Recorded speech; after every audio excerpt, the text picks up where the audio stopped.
अहमदाबाद में एक बादशाह था महमूद बेग, और उसका एक सूबेदार था हाथी खान। हाथी खान बहुत ज़्यादा ताकतवर था और उसके पास एक बहुत बड़ी सेना होती थी। और हाथी खान की सूबेदारी के पास ही लग रहा था मालानी का राज्य। तो हाथी खान अक्सर ये मौका देख रहा होता था कि मालानी की औरतों को मैं उठा के लाऊं, लेकिन जगमाल कह रहे थे ये कार्य असंभव था। तो उसने अपने गुप्तचर वहाँ छोड़े हुए थे।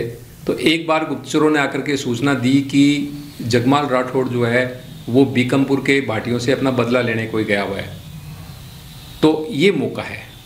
और उस टाइम क्या था कि तीज की सवारियां चल रही थी, तीज का जो त्यौहार होता है वो चल रहा था। तो महुआ की जो महिलाएं थी और लड़कियां थी वो तीज की सवारी निकाल रही थी। तो हाथी खान ने ये मौका देख करके वो जो महिलाएं सवारी निकाल रही थी वो करीब लगभग 140 महिलाओं को उठा करके ले गया। जगमाल जब भाटियों से बेड़ लेकर के वापस आया तो उसको पता लगा, जब इस घटना का पता लगा तो बड़ा उसको महसूस हुआ, शर्मिंदगी महसूस हुई कि मेरे राज्य की हाथी खान महिलाएं उठा के ले गया और दूसरा उससे बदला ले। तो हाथी खान तो बहुत ही शक्तिशाली था और जगमाल की इतनी बड़ी रियासत नहीं थी कि उसे सीधी टक्कर ले, लेकिन मन के अंदर एक बदले की आग उसके भड़क रही थी।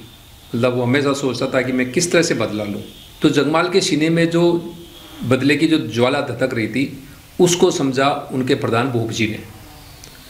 भूपजी ने मन ही मन बिना मतलब जगमाल से सलाह मशविरा किए या उसको कॉन्फिडेंस में लिए भूपजी ने अपनी तैयारी शुरू कर दी। उन्होंने 25 घुड़सवार अहमदाबाद और मालानी के रास्ते के अंदर उन्होंने उन घोड़ों को दौड़ाना शुरू कर दिया। तो उन घोड़ों को एक तो तेज़ रफ्तार से दौड़ाने की प्रैक्टिस कराई और अहमदाबाद से लेकर के मालानी के रास्ते पे वो दौड़ाते ताकि वो रास्ता जो है घोड़ों का देखा हुआ हो, ताकि जब भी वो भागें तो उनको रास्ता भटकने की जरूरत मतलब रास्ता भटकने की नौबत ही नहीं आई। तो हुआ क्या कि भूपजी के मन में थी कि यदि बदला लें तो हाथी खान से क्या लें, हाथी खान तो महमूद बेग का ही तो सूबेदार है ना, तो क्यों नहीं चोट जो है सीधी बादशाह की जाए। उन्होंने अपने 2 गुप्तचर भी वहाँ पे अहमदाबाद में छोड़ दिए थे कि और उनको समझा दिया था कि इस तरह की जब परिस्थितियाँ हो तो मुझे सूचना करना। तो आगे आया गणगौर का पर्व। उस टाइम भूपजी के जो आदमी थे उन्होंने भूपजी को सूचना भेजी कि जो बादशाह महमूद बेग की सबसे छोटी बेटी है गिंदोली, वो गणगौर लेने के लिए जाती है। बस फिर क्या था, भूपजी अपने 25 सवारों के साथ वहाँ पे भेष बदल के पहुँच गए और मौका देख करके उन्होंने गिंदोली को उठाया और घोड़ों पे एड़ लगा दी। चूँकि बादशाह की शहजादी गणगौर लेने जाती थी तो जाहिर है कि कुछ तो उसके अंगरक्षक होंगे ही। उन्होंने जब पीछा किया तो भूपजी ने उनको कहा कि हम जगमाल के राजपूत हैं और हाथी खान जो वहाँ से हमारे मालानी की औरतें उठा के लाया था उसका हमने बदला लिया तुम्हारी शहजादी को उठा के, तुम में हिम्मत हो तो आ जाना और छुड़ा ले जाना। ये कह करके भूपजी ने अपने घोड़ों पे एड़ लगाई और वो सारे के सारे मालानी पहुँच गए। वे जब मालानी पहुँचे यानी जो महुआ उनकी राजधानी थी वहाँ पहुँचे तो वहाँ भी गणगौर की सवारी निकल रही थी। और वो गणगौर मतलब जो लाती है ना, ये बाहर से खेतों के अंदर जाती है गोरडियाँ और वहाँ पर वो अपना कलश और कुछ दूब वगैरह के इस तरह से चुन करके वो सजा करके लेके आती है। तो वो कार्यक्रम चल रहा था। तो उनकी सुरक्षा के लिए जगमाल वहाँ अपने घोड़े और सैनिक लेकर के तैयार था। और भूपजी जब वहाँ पे गांव के बाहरी जगमाल से मिले तो उन्होंने सबसे पहले तो अपने जो 2-3-4 दिन जो अनुपस्थित रहे थे उसका कारण बताया और उसके बाद कहा कि ये जो बादशाही महमूद बेग की जो गिंदोली है उनकी शहजादी ये आपको भेंट है। और उसी वक्त जगमाल भी बड़ा खुश हुआ कि हमने बदला ले लिया और गिंदोली के स्वागत के अंदर महिलाओं ने गीत गाए।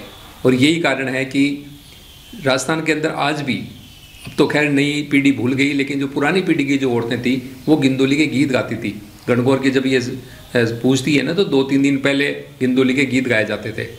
ये गीत इस तरह से लक्ष्मी कुमारी जी चुंडावत ने अपनी इस कहानी के अंदर लिखे हैं कि गिंदोली गुजरात सु अस्पत्री आण, राखी रंग निवास में थे जगमाल जवान। तो ये इस तरह के जो गीत है वो गिंदोली के स्वागत के अंदर गाए गए। और उसके बाद जगमाल ने गिंदोली को अपनी उपपत्नी बना लिया और उसको अपने यहाँ रख लिया। उसके बाद क्या हुआ कि जब बादशाह को ये पता लगा तो जाहिर है कि इतने बड़े बादशाह की शहजादी को कोई उठा के ले जाए और बादशाह चुप बैठे, ऐसा तो हो नहीं सकता। तो बादशाह ने वहाँ से एक बहुत बड़ी सेना भेजी और हाथी खान खुद वो सेना लेकर के आया, लेकिन वो जगमाल के हाथों पराजित होकर के भागी। उसके पीछे भी एक बहुत बड़ी कहानी है, शायद आप लोग नहीं जाने, आप क्योंकि ये विज्ञान का युग है तो आप उस बात को नहीं माने, लेकिन वो कहते हैं कि वो कुछ तंवर राजपूत थे और वो भूत बने हुए थे। उनकी बेटी को जगमाल ने ब्याह था और उन्होंने वचन दिया था कि भाई मुसीबत में हम तुम्हारे साथ आएंगे। तो ऐसी जनश्रुतियाँ हैं और इतिहास में भी लिखा है कि वो सारे के सारे भूत जो है, जब जगमाल ने आह्वान किया कि मेरे ऊपर खतरा है आओ, तो वो रात को सारे के सारे आए और वो उन्होंने जो बादशाह की सेना थी उसके ऊपर रात को इतनी मारकाट मचाई कि सेना को भागना पड़ा। जो भी हो, इस कहानी पे कोई भरोसा करे नहीं करे, लेकिन ये सत्य है कि जगमाल ने जो टक्कर ली उनसे, उसके बाद हाथी खान को वहाँ से भागना पड़ा। और उसके ऊपर एक दोहा भी है, वो है पग पग नेड़ा पाड़िया पग पग पाड़ी ढाल, बीबी पूछे खान ने जग के ता जगमाल। जनश्रुतियों के अनुसार या जो कहानियाँ हैं उनके अनुसार कि वो जो भूतों ने जब उन पर वार किया तो उसको जगमाल ने पहले ही कह दिया था उनको कि भाई जब भी आप तलवार का वार करो तो ये बोलना ये तलवार जगमाल की। तो जब वहाँ पे ये भाग गए सारे सैनिक तो उनकी बीवियों ने पूछा तो उन्होंने कहा कि भाई वहाँ तो जिधर से भी तलवार पड़ रही थी तो वो ये कहती थी ये जगमाल की तलवार, ये जगमाल की तलवार। तो इसीलिए इसके अंदर कहा गया है कि जग के ता जगमाल। वो पूछ रही, उनकी बीवियाँ पूछ रही कि इतने कितने जगमाल थे जो तुम्हें भागना पड़ा। तो इस तरह से जगमाल ने हाथी खान द्वारा अपने राज्य की अपहृत की गई महिलाओं का वापस बदला लिया और उसकी मतलब उसका जो बादशाह था उसकी बेटी को ही उठा लाया कि उन्होंने, उनका ये था कि चोट करो तो ऊपर ही करो, नीचे क्या चोट करनी। हाथी खान तो उसी का नौकर है ना, उसी के कहने पे या उसी की सहमति से यहाँ पे हमारी महिला को उठा के ले गया था। तो बदले में जगमाल के जो प्रधान थे भूप जी, वो महमूद बेग की बेटी किंगोली को उठा लाए थे।